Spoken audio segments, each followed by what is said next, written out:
So hello folks, and welcome to another Norfolk Broads boat review. I'm over at Herbert boatyard up at Potterheim at the moment, actually moored up at the boatyard, and the last 10 days we've had reflecting light. So I'm just going to give you the quick walkthrough. As usual with these things, we're on holiday, so we've got all our stuff in the boat. It's not sanitized. You're going to see it just as it is, really, good or bad. So hopefully this gives you a good idea of what it's like living on the boat as well. Stern access, not a problem with any of this. Two toilet pump outs, there's one there, there's one a little bit further up at the top end there, which haven't caused us any problems at all. Toilets, two toilets on there, three of us on the boat. We found that the toilet with two of us using it filled up after 5 days, and the toilet with one person filled up after 9 days, just to give you an idea of toilet use. I've also got the canopy down because unusually, look at the weather, it's not even raining at the moment. It's unheard of on the Norfolk Broads, but let's go down and have a look inside. Now at the back end, I normally like sitting on the back of these boats and having a read. It's not really that easy on this boat. There's a small seat there, there's another one on, really it's more of a step on that side, so it's not the best for sitting on the back if you like reading. In there is the gas, and there's one rond anchor that comes with the boat. It's also worth mentioning actually on this one, it could just be a thing of this particular boat this week, is there's only one rope on the front, so there's two ropes as usual on the back, but only one on the front. That's been a bit of a pain, particularly when you're side on mooring up. Right, so coming inside, floor is a good non-slip vinyl, which is relatively easy to keep clean. This side is one loo. The usual Norfolk Broads functionality. It's reasonably okay. It's about average size. Everything works as it should be. Nothing really much to say about that. If you've experienced the Norfolk Broads loo before, they're all really the same. This cabin, so we've had one adult sleeping in here, who's I think 5'7", and then slept more than comfortably on that bed. Two adults on that size, not a problem. You know, if you've got two larger people, two large 6-footers plus, it's going to be a bit of a tight squeeze on there. But we've had smaller bedrooms on Broads boats before, so it's again perfectly functional. Coming round into the the other small, I forgot to mention the other small bedroom. So we're just using this as a store, hence the mess. That would take a very small adult or a child. Certainly wouldn't want to put a large adult in that side room. Kitchen, full size kitchen, oven. We had a full Sunday roast yesterday, which was great, and it's absolutely fine. One of the best that we've had. Kitchen with all of our stuff in it. Full size fridge. Again, big tick in the box there. Oh, sorry for that small delay there. Someone was just passing me a water pipe. So full size fridge, as I was saying. Really good compared to some of the ones we've had in the past. Microwave, which plugs in down at the bottom, and then place for you to put your beer, which is very important, and then a step up into the saloon area. So a couple of things that you need to know about this that's different from the other Norfolk Broads boats. So first thing, round into the helm position. On this boat, it's got an old 1500 BMC diesel engine, and I'll show you that in just a few minutes time. But it's got the old pull to stop control on it as well.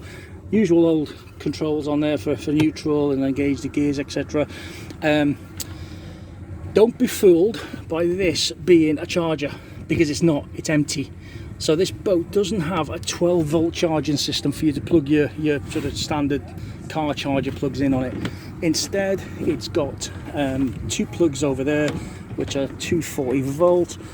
It has got a meaty inverter, so as you can see, it's got a 1400 watt inverter there.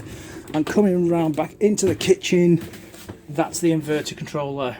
So we've left that on most of the week because we've had phones charging and things. It's not been a problem. The only pain really has been the fact that we couldn't use the 12-volt charging systems that we brought. Let me just move this out the way. so I can show you where the table lives, because again I left the table out deliberately to show you there's a bit of a technique to putting this table away, because it doesn't slide very well on the floor.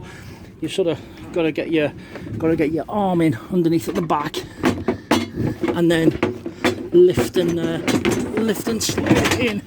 Sorry if that didn't really appear very good on video, but that was the way. That was the only way that we could find to get the table in. It's a bit of a faff, to be honest. You can see the cranking handle down there for winding the roof down. It takes 73 turns to wind the roof up and down, and I know because I've done it just about every day. That handle incidentally does unscrew, so you don't catch your leg on it.